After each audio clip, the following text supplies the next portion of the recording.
lấy bạc cài rồi miền chèo bắn chồng ón cái tiền tay với ớt xì cái ớt xì đây này đặt được lo về đi cái mùi bạc cài này bàn mùi cái này ọt đấy này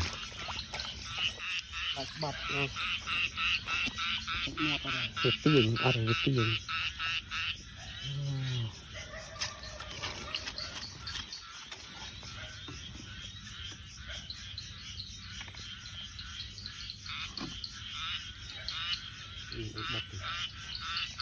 mình thấy nó lụ mình xây được áp trời từ tôi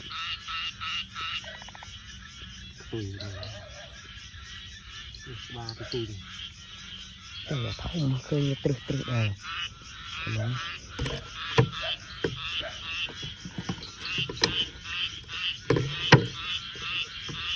admin này bật ăn hết rồi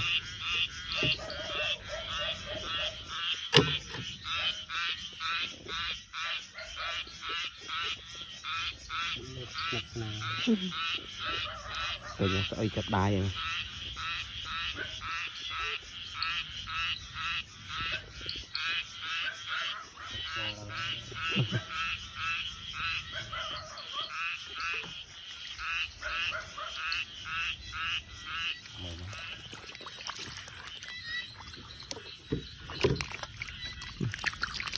chụp pi mà thôi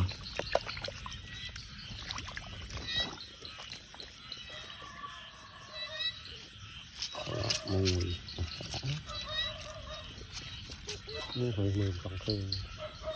tì không pi vậy này ít quá mấy tiền plop đi trong plop này bơi đấy nhá bơi đấy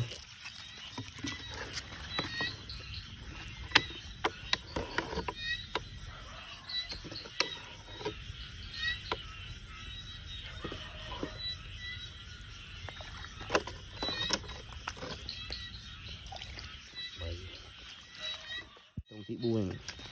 tô của má này phải được bay bu này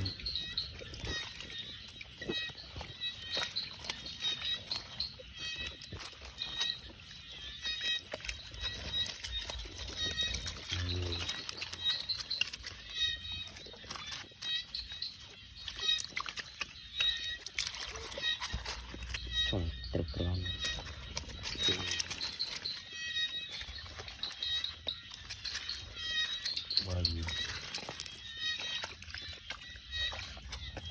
em trong bầy